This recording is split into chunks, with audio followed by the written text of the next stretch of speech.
Bom, eu quero falar com vocês hoje sobre os desafios do relacionamento conjugal na pós-modernidade, tá? E diga-se de passagem, são inúmeros os desafios, são N as dificuldades e os obstáculos. Primeiro, porque, como eu disse, nós estamos num momento muito único, tá? Muito ímpar da história da humanidade. Momento este que nós não encontraremos um paralelo na nossa história recente. Nós estamos numa transição. E uma coisa muito comum nessa transição é a instabilidade. Na verdade, os crivos referenciais nos quais nós nos baseávamos, nos quais nós nos pautávamos, eles estão extintos. Não há mais o certo e não há mais o errado. Esse conceito de certo e errado depende de algumas conveniências. Tanto é assim que nós nem mais gozamos daquela liberdade da livre manifestação do pensamento, liberdade de livre expressão. Hoje precisamos ter um certo cuidado, uma certa cautela com as nossas observações, com as nossas ponderações. Nós não podemos mais nos posicionar de uma maneira mais incisiva, mais direta. Sim, sim, não, não. Eu chamo isso de processo de coisificação. Nós estamos sendo coisificados. Os relacionamentos estão sendo coisificados. E o problema com isso é que nós estamos nos perdendo de nós mesmos. Nós estamos sendo furtados, sequestrados de nós mesmos. Isso se chama crise de identidade, a mãe de todas as outras crises. Nós não mais sabemos quem somos. O esposo não sabe mais quem é, a esposa não sabe mais quem é, porque houve, de fato, não foi uma inversão de valores, foi uma completa e uma total anulação e substituição. É por isso que quando perguntamos para alguém quem é você, essa pessoa te dá o nome, essa pessoa te dá a profissão, essa pessoa te dá a formação, te dá a naturalidade e até a nacionalidade, a historicidade familiar, mas nada disso responde à pergunta: quem é você? Porque nós deixamos de ser quem para nos tornarmos o quê? E isso se faz refletir na família. Quem é você enquanto esposo, enquanto marido, enquanto sacerdote do lar? Quem é você enquanto esposa, enquanto adjutora, enquanto auxiliadora do lar? Porque você também é provedora. Você é provedora do seu esposo. E ele é provedor do lar como um todo. Na verdade, o homem tem um tríplice ministério. Ele é sacerdote do lar, ele é profeta do lar e ele é o rei do lar. Como sacerdote, ele se apresenta entre a família e Deus. Leva as demandas, os reclames, as queixas e as dificuldades da família para Deus. E como profeta, ele recebe a resposta de Deus, os princípios de Deus e os ensina para a sua família. Mas como rei, ele governa, ele decreta, ele determina, ele faz valer a autoridade divina dele no lar, por meio da sua pessoa. Ah, professor, mas o que que isso tem a ver? Eu só ia falar sobre os desafios do relacionamento conjugal na pós-modernidade. Eu vi aí que o senhor nos propôs uma abordagem multifacetada, física, mental, emocional e espiritual. É sobre isso que eu vou falar. Mas eu preciso pavimentar essa estrada para que juntos possamos trilhar esse caminho. Então você está sendo coisificado, eu estou sendo coisificado. É por isso que nós nos definimos como o quê e não como quem.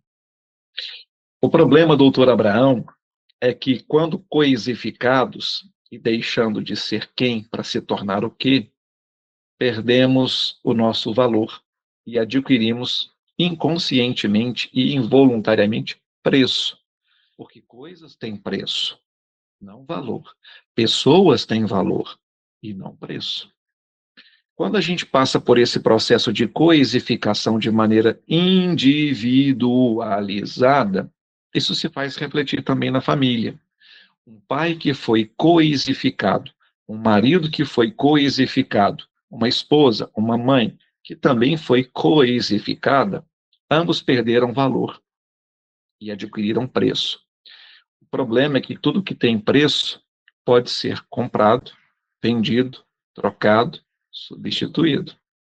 É por isso que o cosmos, princípio espiritual de governo, quer fazer de você uma coisa. Porque quando ele consegue fazer isso, você perde a essência de valor e adquire uma essência de preço. Quando o marido adquire preço, quando a esposa adquire preço, eles já migraram dessa originalidade muito única que eles possuíam e estão agora na generalidade. São mais um. É por isso que os relacionamentos estão, na atual conjuntura social da pós-modernidade, tão fragilizados. Se você tem um problema, você não se dispõe a tratar o problema, a buscar uma solução para o problema, a tentar resolver o problema. É preferível descartar e migrar para uma outra possibilidade. Nada mais demoníaco, nada mais satânico. Porque quando o Senhor cria a família, ele a institui primeiro como decorrente da união de uma mulher e um homem. A família resulta do casamento, resulta dessa união, que não é só física, é espiritual. Em outras palavras, Deus estabelece o casamento, a união, sobre 4 pilares centrais. Primeiro pilar, Deus traz uma fêmea para um macho. Isso é o molde original inicial. Esse é o padrão, esse é o modelo, esse é o crivo de aferição. Então, conclui-se que o casamento, que é a união que estão sob a bênção divina, ela é hétero. Deus traz uma fêmea para um macho. Esse é o primeiro pilar. Que, infelizmente, está sendo colocado em xeque o tempo todo, por causa desse processo de coisificação. Nós precisamos admitir novas possibilidades de outras estruturações familiares. E, pelo amor de Deus, eu não estou aqui com discurso intolerante, lesbofóbico, homofóbico, gordofóbico, magrofóbico, né? São tantos adjetivos, não é isso não. Eu estou aqui pontuando o modelo bíblico ou judaico-cristão. Então, casamento é hétero. Segundo pilar, uma fêmea para um macho. O casamento é monogâmico. Uau! É hétero e é monogâmico. E nós temos as palavras do Criador dizendo: os dois se tornam uma só carne. Então, nós temos aqui um processo de fusão, é também monossomático. E o quarto e último pilar, professor, nós estamos falando dos desafios que o casamento, o relacionamento estão enfrentando na pós-modernidade. O primeiro e o maior desafio é essa descaracterização, essa coisificação do casamento. Porque o quarto pilar é até que o arroz queimado os separe, até que o aluguel atrasado os separe, até que o ônibus atrasado, que o pneu furado, que o filho chorando em plena madrugada porque, meu Deus do céu, ele quer peito de novo. Não. É até que a morte os separe. Eu não vou entrar nessa oportunidade em maiores detalhes sobre esse aspecto espiritual do casamento, porque o meu foco hoje são os desafios da pós-modernidade. Mas esses são os 4 pilares centrais sobre os quais Deus funda o casamento, institui a família que dele decorre. Tá? Hétero, mono e indissolúvel. Indissolubilidade. Esses são os 4 pilares. Por isso, coisas têm preço e pessoas têm valor, porque enquanto o preço depende de 2 variáveis, que são oferta e demanda, quando você tem uma oferta muito grande, uma demanda muito pequena, o preço cai. Quando os papéis se invertem, né? Quando você tem uma oferta pequena e uma demanda gigante, o preço se eleva. Então, o preço ele é volátil, ele oscila o tempo todo, ele depende de multiplicidade. Agora, o valor não, ele não depende de multiplicidade, o valor depende de originalidade. O valor admite e te permite ser quem você é, um ser único, inigualável e insubstituível. Mas o processo de coisificação diz para você, ninguém é insubstituível, e a gente traz isso para o meio corporativo, ministerial, eclesiástico e relacional. Quando a gente admite essa hipótese satânica e demoníaca de que ninguém é insubstituível, quer dizer que alguém, por quaisquer razões, pode, de repente, substituir o lugar dessa pessoa que hoje está do seu lado. Nada mais distante da verdade. Você é insubstituível. Todos somos insubstituíveis. Ninguém é igual a você. Parecido? Semelhante? Igual? Nunca. Jamais. E dos desafios que nós estamos enfrentando no aspecto relacional da pós-modernidade, também um dos principais é essa desvirtuação, sabe? É perder essa sacralidade que o casamento tem, que a família tem. Se tornou coisa banal, se tornou coisa comum, como decorrência dessas novas estruturações familiares. Entenda uma coisa: a família não é um projeto humano, é um projeto divino. A primeira instituição a vir sobre a terra foi a família. E quem a instituiu, quem a fundou, foi o próprio Criador. E, portanto, ele tem direitos autorais sobre a família. Os princípios, os critérios a partir dos quais uma família deve nascer foram impostos e instituídos por ele. Toda a família, todo relacionamento deveria nascer no altar. Infelizmente, hoje eles estão nascendo no TikTok, no Kawaii, no Instagram, no Facebook, no WhatsApp. Eles estão nascendo em vários outros ambientes, menos no altar.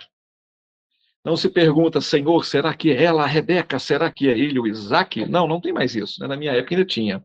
Os fios de cabelo branco denunciam que eu não sou jovem como vocês, né? Eu sou das antigas. Faço parte de uma geração de transição.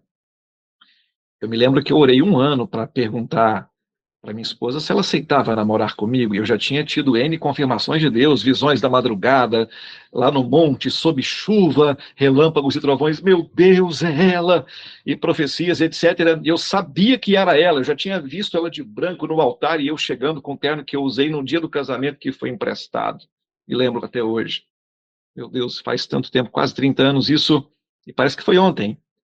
Mas nascia no altar, porque a fazenda, a casa, os bens, são herança que os pais deixam para os filhos, mas a Bíblia ensina que a esposa prudente, que o marido prudente, vem do Senhor. Nós temos implicações que são eternas no relacionamento e a gente discura disso. E professor doutor Abraão, quero aqui tomar a liberdade de, com sua autorização, no final desse encontro de hoje, encaminhar ao senhor, para que o senhor encaminhe aos participantes, 3 presentes. Um deles é o Manual do Sexólogo Cristão, escrito por esse que ora vos fala. O segundo, que não é de minha autoria, mas é de um pastor amigo, O Altar do Sexo no Casamento. Eu ia pontuar esse aspecto como um dos desafios da pós-modernidade, mas eu vou me deter sobre outros aspectos nesse rápido encontro de hoje. Mas precisamos entender que o relacionamento, que a intimidade do casal, que a comunicação do casal e tudo que diz respeito a uma vida em comum precisam se basear nos moldes bíblicos, no padrão que o Senhor prefixou e também estabeleceu. E por último, eu vou encaminhar para vocês o Feridas Emocionais. 3 obras que eu acredito que vão potencializar ainda mais o que eu vou te entregar aqui hoje. A oração já foi feita e eu quero apenas reforçar que o meu pedido é para que o Senhor desvende seus olhos, Salmo 119, verso 18, para que você possa contemplar as maravilhas da lei do Senhor, as maravilhas que o Senhor tem para o seu casamento, para o seu relacionamento. Quem sabe, dos que comigo aqui estão, alguém vem de vivências nada satisfatórias. Quem sabe, alguém que comigo aqui está, carrega heranças geracionais. Está lá nos seus antepassados. E isso está hoje se repetindo no seu casamento, no seu relacionamento. Precisa ser quebrado.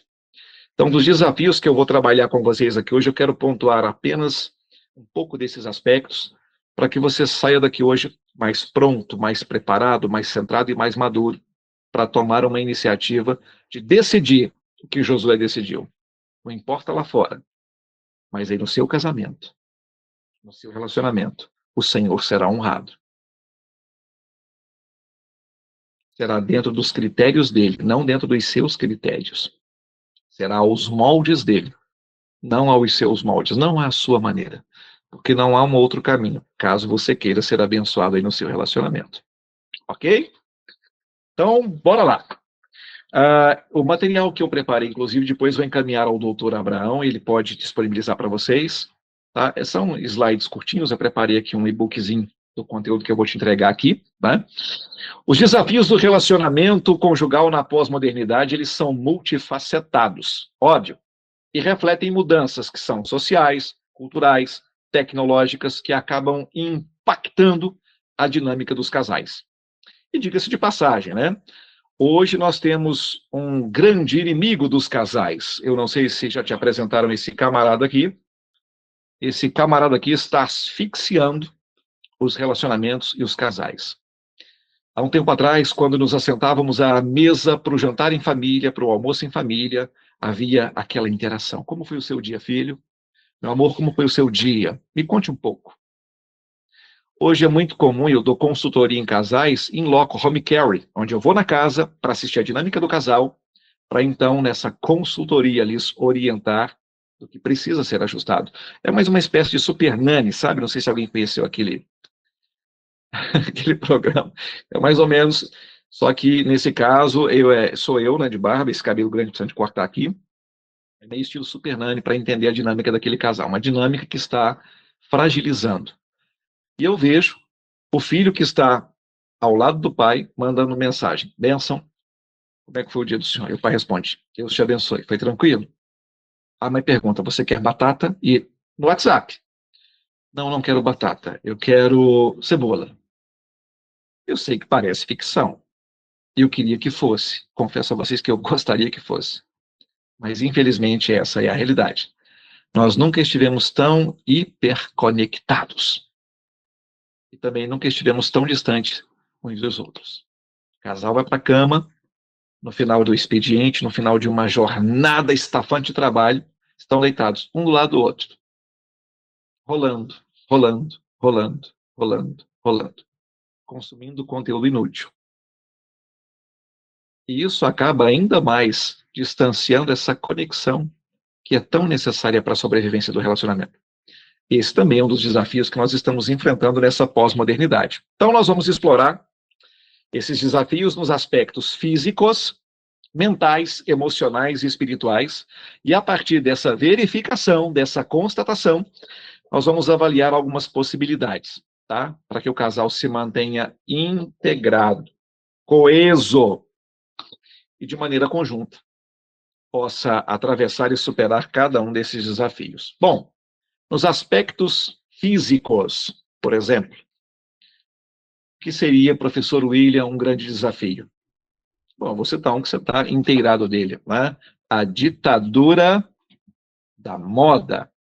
Um padrão de estética, um padrão de beleza que é idealizado por valores que não são cristãos, tá? Que são massivamente trabalhados e impostos a nós pela grande mídia. E nós, inconscientemente, vamos incorporando o corpo perfeito. Doutor, o senhor quer compartilhar na tela o seu slide? Ou... Ele não está nesse aparelho, doutor Abraão. Deixa eu verificar se eu consigo aqui. Está de boa. Está excelente aqui, viu? Que maravilha. Perdão aí ter... Imagina. Deixa eu verificar aqui.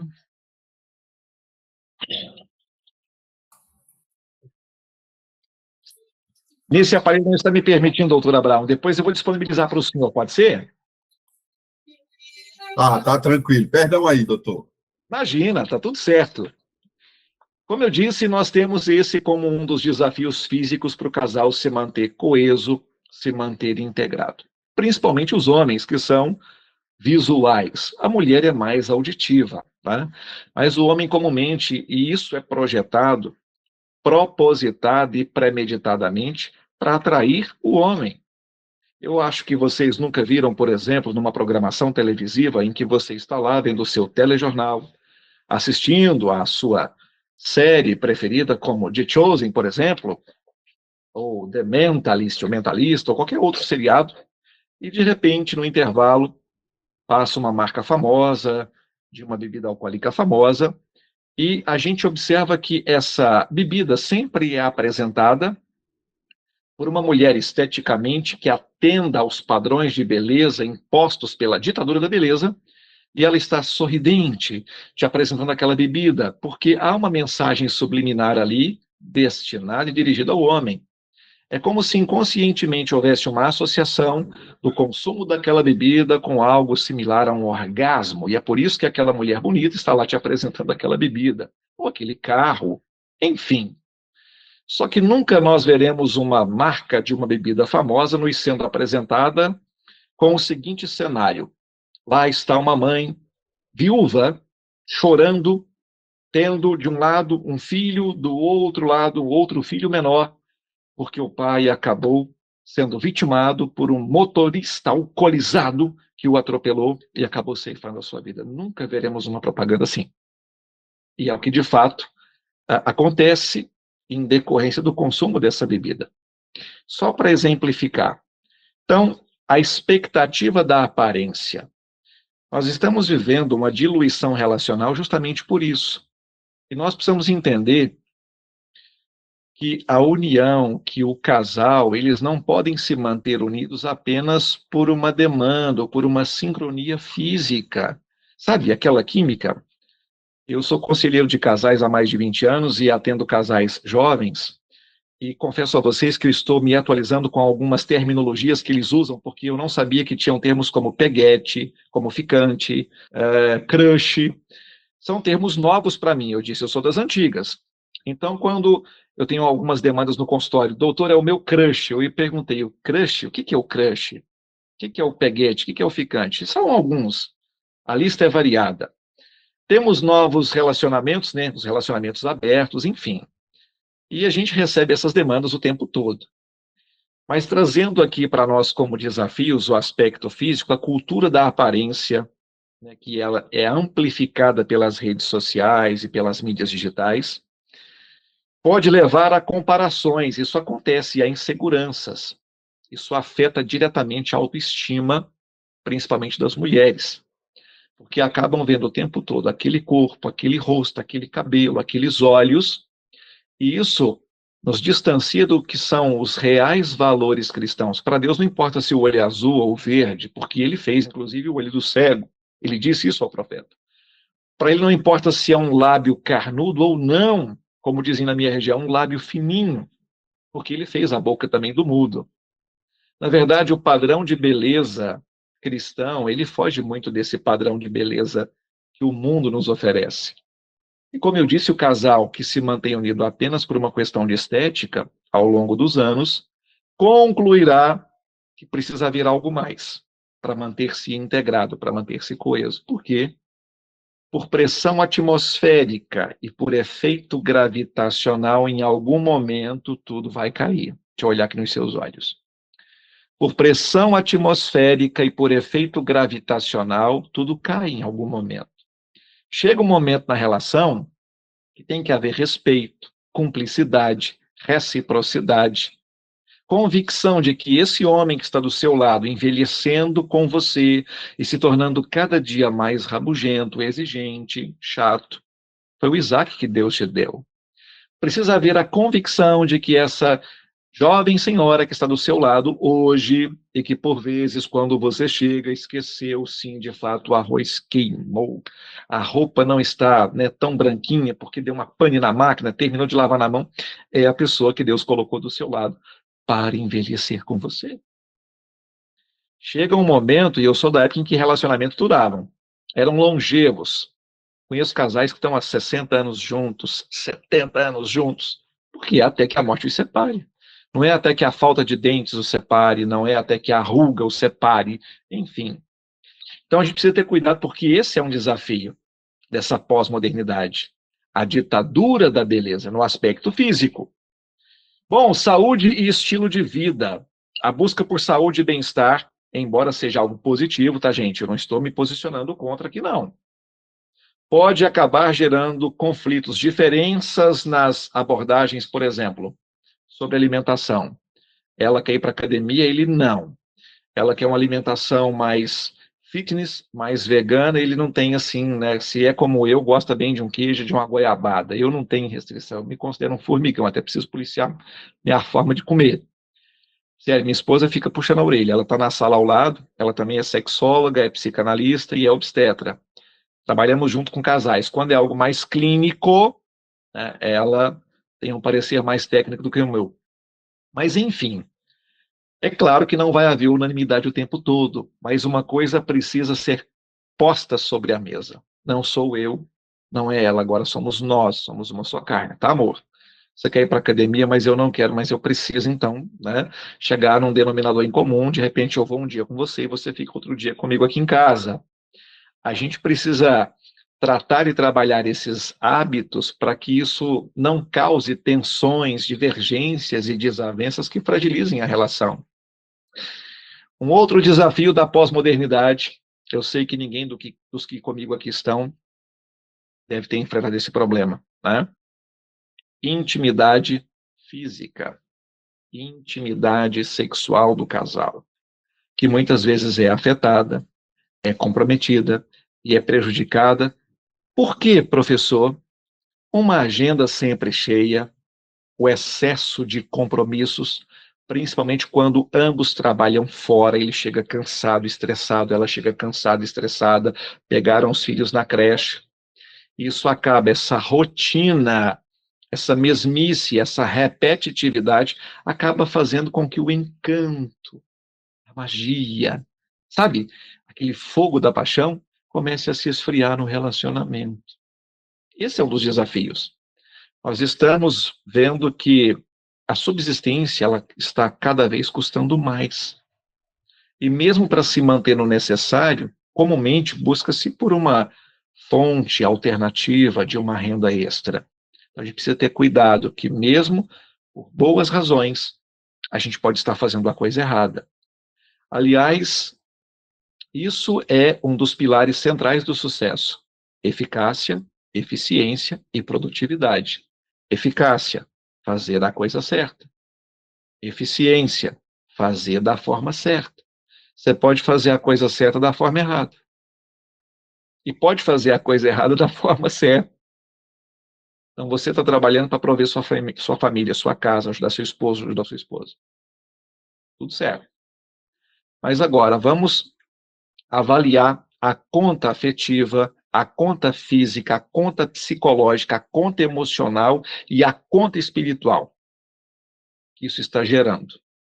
A provisão financeira, de repente, ela pode estar asfixiando N outras áreas que vão te trazer prejuízos, e esses, sim, irreparáveis. Então, o que acontece com a intimidade física, além dessa carga excessiva de compromissos? Vou voltar aqui e falar um pouquinho sobre a conectividade, tá?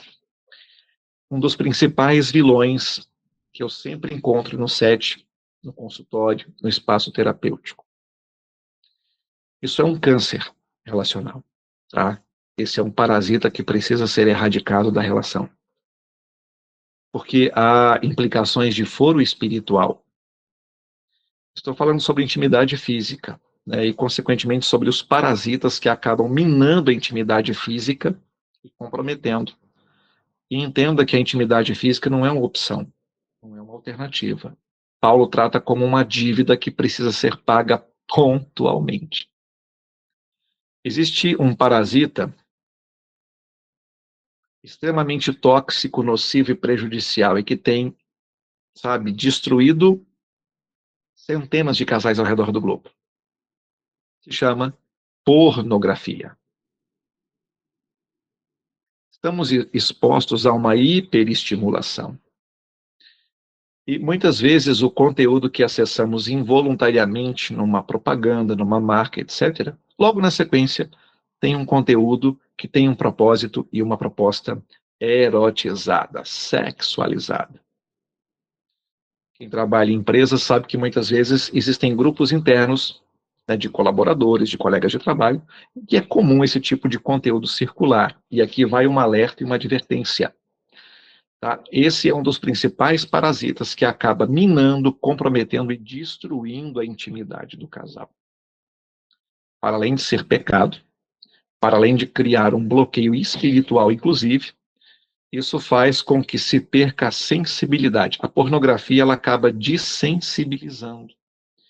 Eu não vou dar muita ênfase nesse aspecto aqui, mas eu posso depois, vou encaminhar ao doutor Abraão, um material específico, onde eu trato desse assunto de maneira aprofundada, com uma abordagem neuropsicológica, o que a pornografia provoca no cérebro, a estrutura neural daqueles que consomem esse tipo de conteúdo. Mas trazendo aqui para o casal como um dos desafios físicos, precisamos, caso haja esse tipo de problema, tratá-lo com toda seriedade. O esposo e a esposa, o casal, de maneira madura, centrada, sem julgamentos e sem condenações.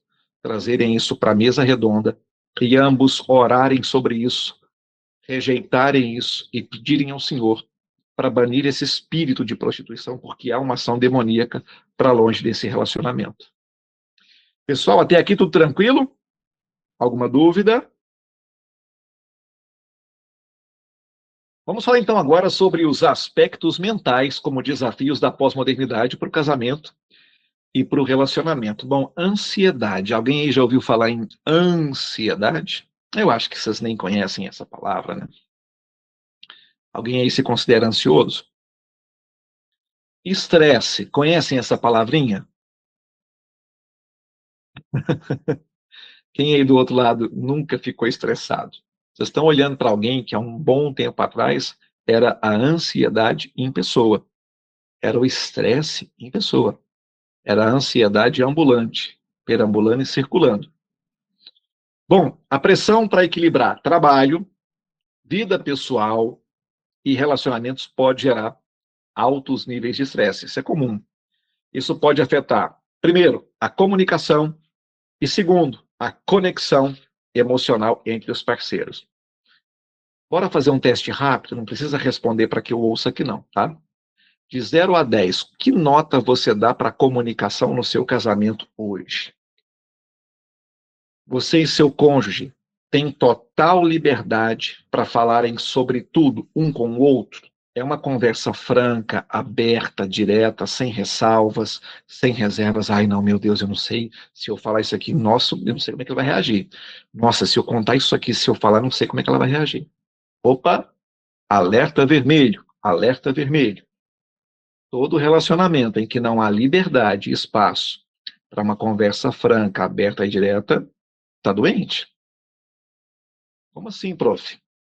O casal precisa falar sobre tudo, sobre finanças, sobre preferências, sobre incompatibilidades, sobre gostos, sobre intimidade, principalmente. Olha, isso aqui não está legal, tá? Isso me machuca, isso me fere, vai contra. Precisa haver comunicação. E, na verdade, não se perde a comunicação num abrir e fechar de olhos. É um processo. Todo relacionamento, quando entra em crise, uma das primeiras coisas que a gente, no diagnóstico, identifica, que começou a gradativamente ir diminuindo, ficando escasso, é a comunicação. A falta de comunicação dá margem para dedução. Sabe aquele simancol ou aquele desconfiômetro? Não vou falar. Não é possível que ela não percebe. Não, não vou falar. Será que ele não percebeu? Não, não percebeu. Muitos casais acabam trazendo para o relacionamento crises desnecessárias por causa da falta de explicitude, de clareza. Nós temos níveis cognitivos diferentes um do outro. Ele tem um nível cognitivo diferente do seu. Vou te dar um exemplo. Existem duas condicionantes para ele ser quem ele é e para você ser quem você é, tá? Primeiro fator condicionante, hereditariedade. Você tem uma bagagem genética involuntária, você nasceu com isso. E essa bagagem hereditária responde pela cor dos seus olhos, pela cor do seu cabelo, pela sua altura, pelo seu temperamento, pelo seu sexo. Alguém aí pediu, Jesus, eu quero nascer homem. Teve essa conversa lá no seu caso? No meu não teve. Não, eu quero ser mulher, Jesus. Olha, eu quero ser melancólico, viu, Jesus? Não, eu quero ser colérico. Eu não, eu quero ser fleumático. Eu quero ser sanguíneo, Jesus. Você teve esse direito de escolha? Eu não tive, pelo amor de Deus, não me deram esse direito de escolha. Então, essa bagagem genética, essa codificação genética, que eu chamo também de determinismo genético, está aí. Você nasceu assim. Essa é a primeira condicionante. Então, você tem aí uma codificação no seu gene que está lá na sua ancestralidade. E é comum quem conheceu sua família falar: olha só, parece o vô. Não, mas anda igualzinho o tio, ó. Você herdou isso. Herdabilidade cognitiva. É assim, ponto. O segundo fator, ou a segunda condicionante, o meio. Contexto onde você nasceu, cresceu e se desenvolveu. O meio nos codifica, nos adestra, nos molda, né? Eu chamo também de adestramento cognitivo. Tudo isso resultou em quem eu sou hoje, minha cosmovisão, ou seja, só eu enxergo as coisas como eu enxergo. Podemos estar, nós aqui, ó, 8 casais, por exemplo, 8 pessoas, vendo exatamente a mesma coisa. Estamos vendo a mesma coisa. Ver não é sinônimo de enxergar, tá? Da mesma forma que escutar não é sinônimo de ouvir. Apesar de vermos a mesma coisa, nós não enxergamos da mesma forma. Sabe aquele exemplo em que a gente manda para uma floresta, uma mata virgem, um biólogo e um lenhador? Os dois, um do lado do outro, ombro a ombro, olhando para o mesmo cenário. Eles estão vendo a mesma coisa, mas estão enxergando da mesma forma? O biólogo está assim: meu Deus, isso aqui é um santuário, tem que ser preservado. Ele está com uma lupa olhando cada folha minuciosamente. O lenhador está assim: meu Deus, eu vou ficar milionário. Aqui deve ter, sei lá, 1 milhão de metros cúbicos de madeira. O olhar de um é preservação, conservação, do outro é extração, exploração. O casal é a mesma coisa. De repente, ela está olhando com a conservação e preservação, mas ela está olhando com a extração e com a exploração. A recíproca é verdadeira, tá? Então, explicitude no casamento é dar nome aos bois, né? A gente fala aqui na minha região. Você falou para ela: não, meu Deus do céu, eu não posso. Opa, alerta vermelho, tá errado aí. Você falou para ele? Não, ele vai. Eu estou apelando para o desconfiômetro, prof. Estou apelando para o Simancol. Gente, hoje não existe isso mais, está extinto. Na minha época a gente nascia com Simancol, desconfiômetro. Eu acho que era até uma comunicação telepática, porque meu pai só olhava. Minha mãe só olhava, minha avó só olhava, minha professora só olhava. Não precisava dessa explicitude verbal e gestual. Não. Quando aquele olhar cruzava com o meu, era como se eu lesse os pensamentos. Menino, meu Deus. Se eu esperasse ele abrir os lábios, eu não sei o que poderia acontecer. Então, hoje, nós não temos mais isso, né? Infelizmente. A gente vive um embotamento cognitivo e um enrijecimento intelectual. As pessoas estão olhando, estão falando, estão gesticulando. Nós estamos assim, ó. Você não pegou? Não. O quê? Bom, as exceções existem, né? E graças a Deus por elas, mas na maioria a gente está vivendo isso, um embotamento cognitivo. Então, explicitude. Bom, ainda nos aspectos mentais, falei de ansiedade, falei de estresse, eu poderia pontuar outros aqui, como depressão, por exemplo, síndrome do pânico, né? Ou transtorno do pânico, enfim. Claro que muitos desses problemas, de repente, né, decorrem de atividade laboral excessiva, decorrem de outros fatores como perda de um ente querido, né, perda do emprego, e etc, etc. Mas nos aspectos mentais, a gente precisa identificar precocemente, intervir o casal precocemente, para que isso não se agrave. Para que aquela pequena bolinha de neve que começa lá no topo da montanha, tá? A gente tem uma tendência de colocar na conta do tempo. Não, o tempo se encarrega de resolver tudo e não é assim. O tempo não resolve nada, já tem coisa demais. Você precisa resolver, colocar a mão na massa. Senão aquela bolinha lá em cima, quando chegar aqui embaixo, meu Deus, ela vai arrasar com esse vilarejo inteiro. Então a gente precisa interceptá-la precocemente. Já falei sobre isso, mas só para dar uma ênfase nos aspectos mentais também, o impacto da tecnologia. Né? O uso excessivo de dispositivos digitais pode resultar em distrações que prejudicam a atenção. Gente, é comum. Eu vejo adolescentes, crianças, adultos, idosos, caminhando em plena calçada e aqui, ó. Volta e meia alguém colide com um poste. Mas quem pôs esse poste aqui? Não, ele sempre esteve lá, mas acontece que está tão focado ali, rolando as telas, que esquece. Cruza a faixa de pedestre com um sinal fechado para ele. Foco no celular.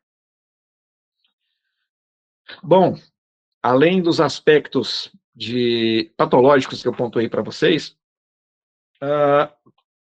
o uso excessivo também de telas, né, o impacto tecnológico acaba resultando, dentre outras coisas, em mal entendidos.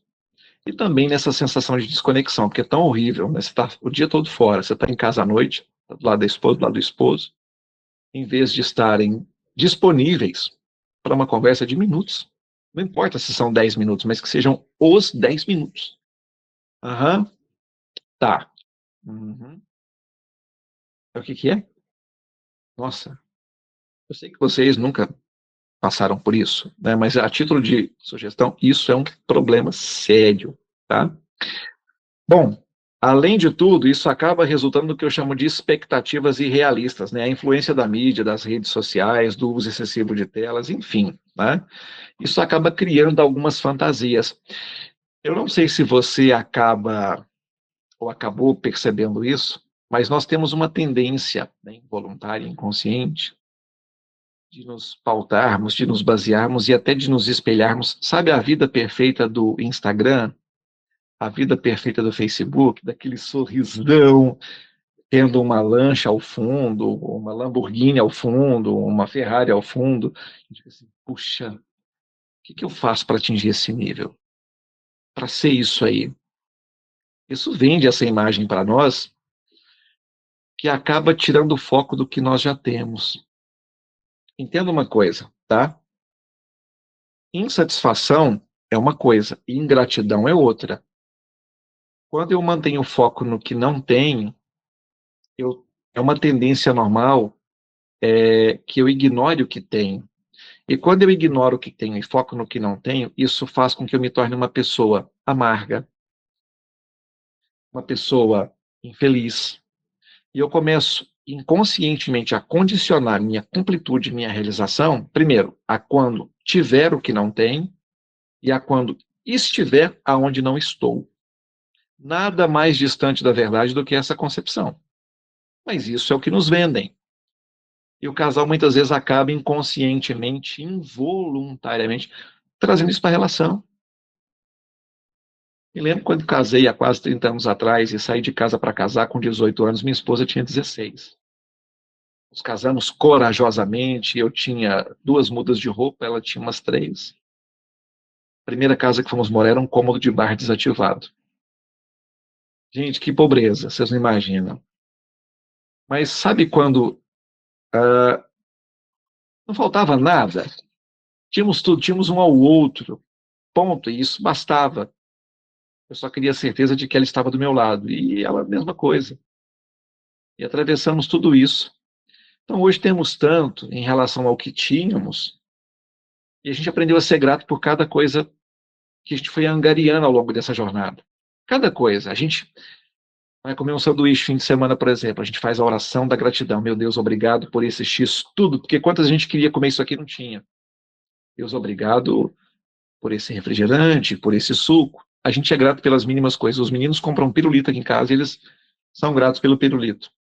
Então a gente precisa focar o que tem. Você já tem tudo o que precisa, tudo o que é necessário. E é interessante que a gente trabalhe isso na relação. Os desafios que eu já falei para vocês, os físicos, os mentais, eu queria tratar também dos desafios emocionais. Né? A gente está vivendo um tempo de instabilidade. Né? Instabilidade econômica, instabilidade política, instabilidade social, instabilidade educacional, moral, religiosa, espiritual. É um tempo de instabilidades. É normal que a gente se sinta inseguro, apreensivo, tá? Por que não dizer amedrontado? Eu queria falar algo para vocês sobre o medo. Tratem o que eu vou entregar para vocês agora como uma opinião de foro pessoal. não precisam acreditar ou validar, mas eu os convido a avaliar. É a atitude bereana. Paulo, em Tessalônica, teve que sair fugido, porque não tinham ouvido para ouvir, tinham para escutar. Mas em Bereia, quando Paulo chega e apresenta para eles exatamente a mesma coisa que apresentou para Tessalônica, eles pararam para ouvir e para aferir as Escrituras se aquilo era verdade. Então, de longa data, eu sou bereano. Eu posso ouvir qualquer coisa, oriundo de qualquer pessoa, de qualquer campo do saber, que eu vou parar para ouvir aquilo e para aferir. De repente, é o insight que eu precisava para avançar, para migrar de nível. Não, porque não é da minha igreja, não, porque não é da minha área, não, porque eu não gosto dessa pessoa, ou por quaisquer que sejam as razões. Aí eu me fecho. De repente, era o que eu precisava para migrar de nível. Mas eu acho que eu estou acima, né? Eu não preciso ouvir essa pessoa. É um colega de trabalho. De repente, o cara ia te dar não vou dizer código, né? Código tá meio clichê coach, mas o cara ia te dar uma visão, quem sabe até é enviado pelo Senhor para falar para você. Mas aí, tô cansado. Essa pessoa não. Jesus manda outro. Hoje eu não quero Jeremias, eu quero Elias. Não, também não. Eu quero João Batista. Não, também não. Me manda Ezequiel. A gente tende a ser seletivo dessa forma. Tá? Mas, enfim, o que eu quero pontuar com vocês aqui, trazendo para esse campo dos desafios que nós estamos enfrentando, né, nessa pós-modernidade, principalmente no relacional, vou falar sobre os aspectos emocionais, mas é fundamental que a gente, nesse momento, tenha essa abertura, essa disposição, essa disponibilidade diante de tantas instabilidades que são bíblicas, inclusive. É esse tempo. A Bíblia nos advertia que vivenciaríamos esse tempo de instabilidades, tá? De oscilações. Tá, professor, dá para ser direto? Para com essa construção retórica e argumentativa, vai direto ao ponto. Eu entreguei uma palavra rema no início dessa imersão. E o que eu vou falar agora para vocês também, tomem isso como algo espiritual. Como eu disse, eu vou passar para vocês algo que eu quero que ouçam como se fosse de foro pessoal, mas sejam bereanos. A gente é educado desde cedo para entender o medo como sendo algo natural, para conceber o medo como algo inerente à nossa natureza, um mecanismo de defesa, de autopreservação, né? Nos ensinam isso na escola. Que uma boa dose de medo não é negativo, é positivo, porque te evita de se expor a riscos desnecessários. Só que, biblicamente falando, o medo não é algo natural, ele é antinatural. Tão antinatural que Paulo diz que nós não recebemos o espírito do medo, mas de coragem e de ousadia. O que isso quer dizer, prof? Eu quero dizer que o medo, estou falando de aspectos emocionais, não é meramente um sentimento ou uma emoção. Não. Se o medo fosse algo natural e inerente à nossa natureza, o primeiro registro, a primeira menção do medo nas Escrituras está no pós-queda. E foi o que levou o homem para longe de Deus. Espera aí, professor, foi o pecado? Não. O pecado criou a barreira e provocou a desconexão. Mas o que faz Adão e Eva fugirem da presença do Senhor foi o medo. E ele foi claro. Adão, onde estás? Não era geograficamente, Deus estava vendo ele. Mas era no nível espiritual. Onde você está na nossa relação? Onde você está no meu propósito para você? Onde você está em relação a tudo aquilo que eu construí para você? Ouvi tua voz e me escondi porque tive medo. O medo te leva para longe do propósito. O medo te leva para longe do que Deus tem para você. O medo não é um sentimento e não é uma emoção, é um espírito. Não existe um sequestrador de almas, de sonhos, de projetos, de objetivos. Não existe nada mais paralisador do que o medo. E eu quero que você entenda que o espírito do medo, ele ganha autoridade espiritual para materializar aquilo que você teme. É um tipo de potestade que se alimenta dessa crença negativa e usa isso contra você. O que eu temia me sobreveio, disse Jó com todas as letras. Ele temia exatamente todas aquelas catástrofes que se abateram sobre ele, trazendo para o seu casamento, para a sua família. O que você teme? Ah, eu tenho medo de ser traído, prof. Então, manda esse medo embora hoje. Tenho medo de ser abandonado por ele ou por ela. Anula esse medo hoje. Você precisa invalidar isso.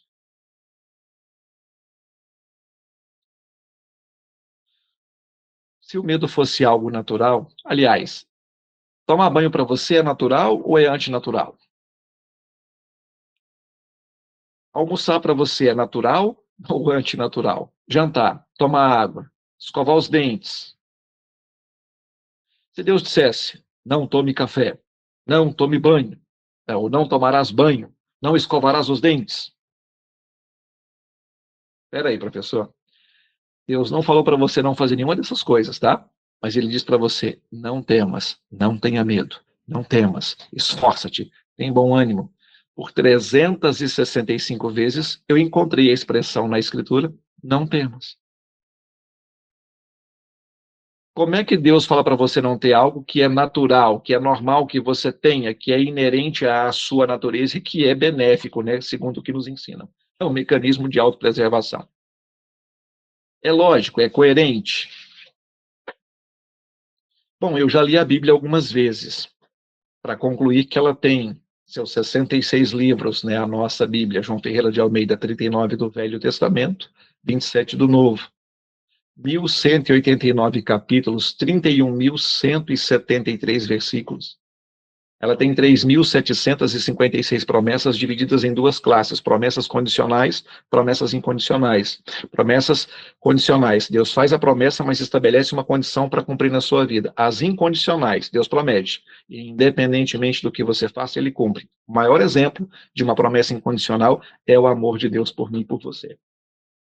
E esse amor está provado na cruz. Ele amou o mundo de tal maneira que deu seu Filho unigênito, para que todo aquele que nele crê não pereça, mas tenha a vida eterna.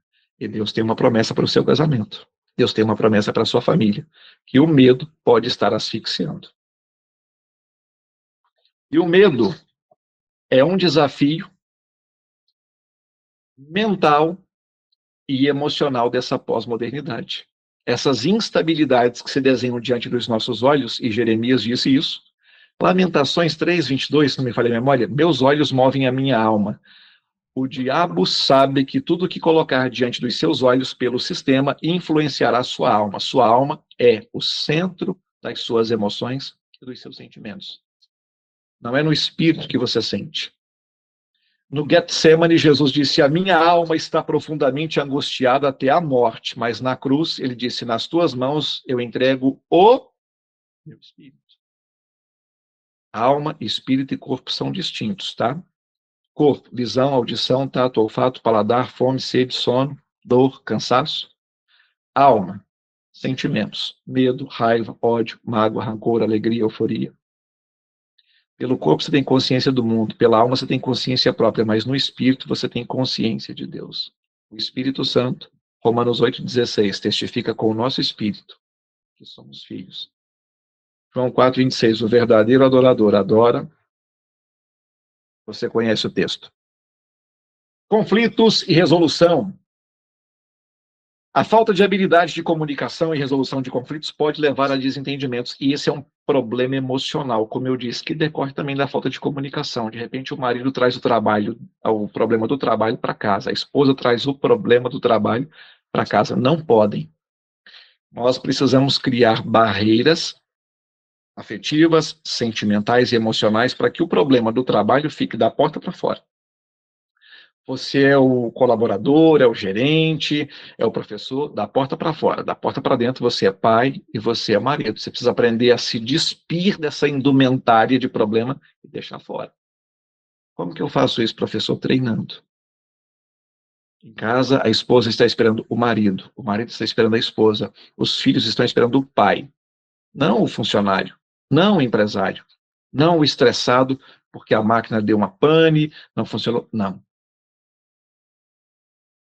Muitos casais não aprendem a lidar com as emoções de forma saudável, né? Isso acaba criando processos cíclicos de briga, de ressentimento e de desentendimento.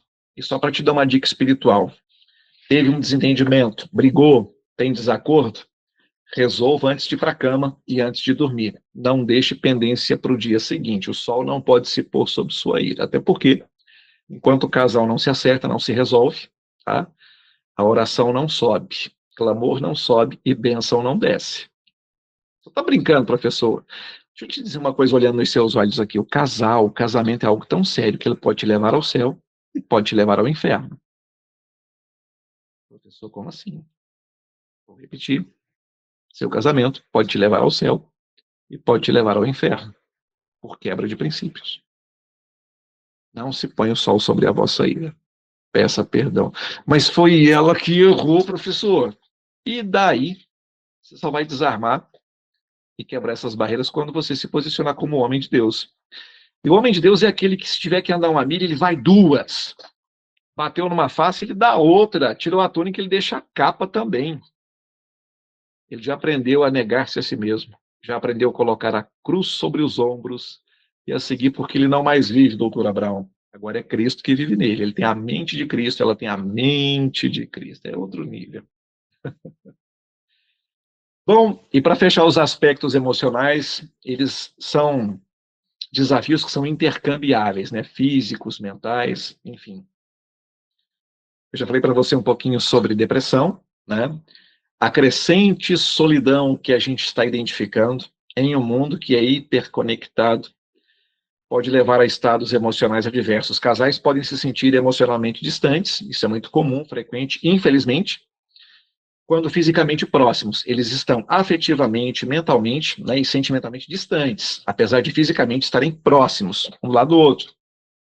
Isso acaba resultando, dentre outras coisas, falta de compreensão, de empatia e também de perdão.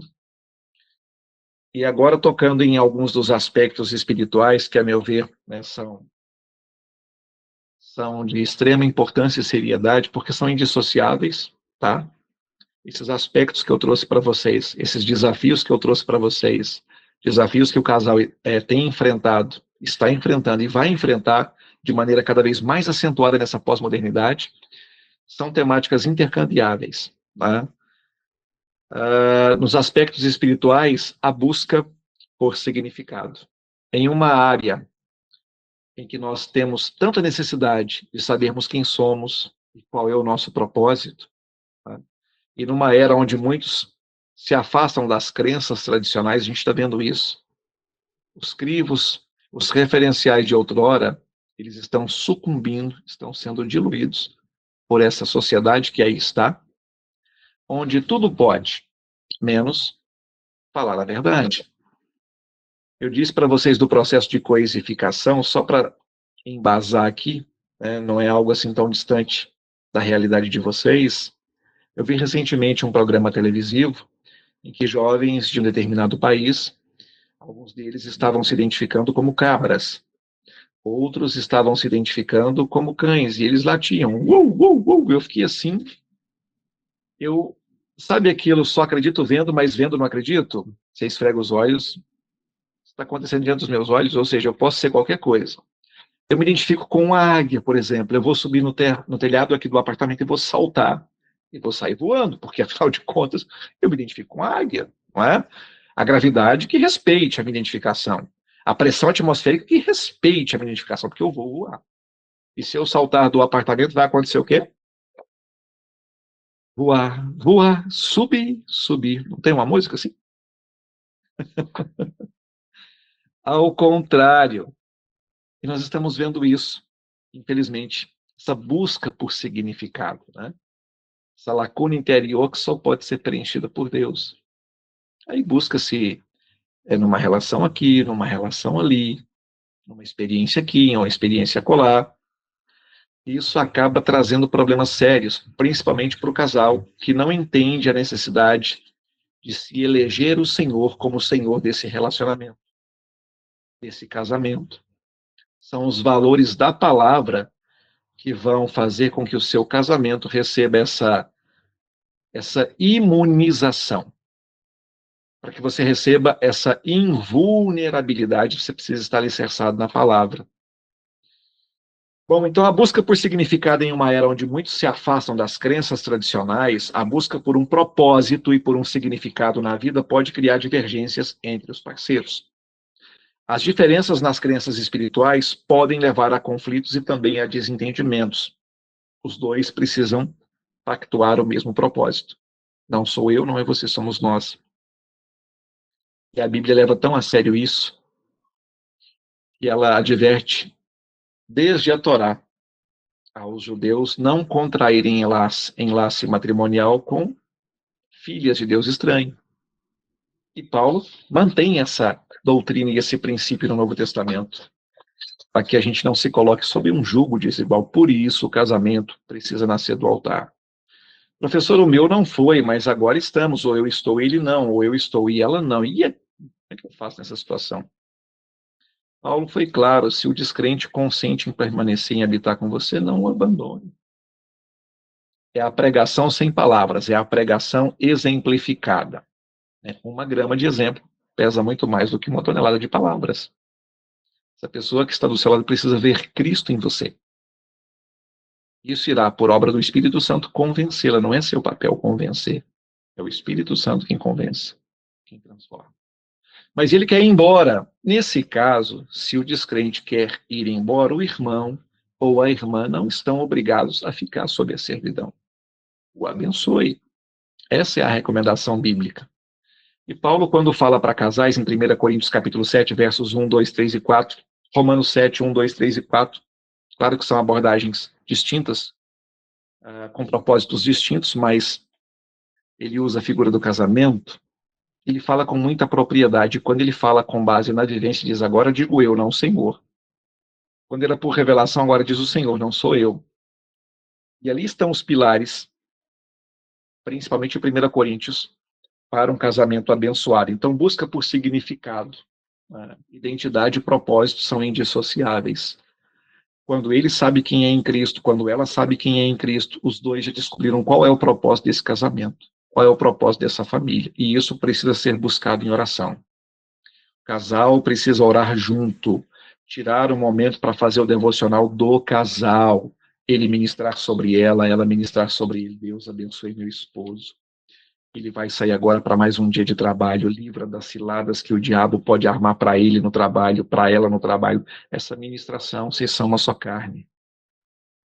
Vocês precisam orar um pelo outro, abençoar um ao outro. Mas não é aquele, vai abençoado, sabe? Porque ele estressou você. Não, não é esse abençoado, não. Não pode falar com ele no coração, não, doutora Brown, senão fica complicado. Professor, o senhor tem 4 minutos aí para concluir aí. Pessoal. Perfeito. Vou terminar aqui agora, doutora Brown. Bom, para fechar aqui, eu ia falar sobre conexão espiritual, mudança de valores. O casal precisa entender que na relação é necessário, tá? Fazer concessões. Permitir que o outro tenha razão, tá? Ainda que o outro, né, nem sempre tenha razão. Aqui, ó, eu não estou dizendo, tá? Mas vocês estão pegando o código aí, né? A mensagem. Dizer que tem razão, tá tudo certo.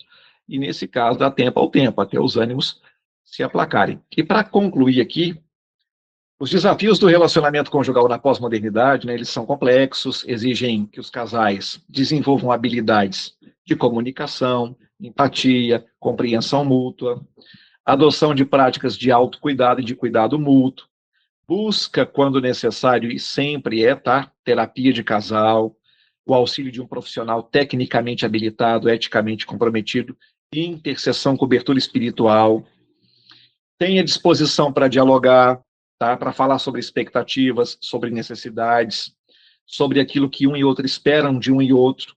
E é crucial que os casais reconheçam que a perfeição, gente, não existe. Deixa eu falar mais pertinho, porque eu falei longe. Não existe a perfeição, tá? Um dia é um príncipe encantado, no outro dia você tem a sensação que está do lado do sapo, num dia é a princesa, e no dia seguinte parece que não é, mas é normal, é assim mesmo, tá? Eu já estou há quase 30 anos e isso não vai mudar, é assim até que a morte os separe. tá certo? Então, a construção de um vínculo sólido requer esforço, comprometimento, paciência e entrega, tá? Amor ágape, sacrifício. Muito obrigado, Deus abençoe vocês. Muito obrigado, doutor Abraão, pela oportunidade, viu? Foi uma honra, gratidão eterna, e obrigado a vocês que estiveram aqui me dando a honra e o privilégio de falar aos seus ouvidos.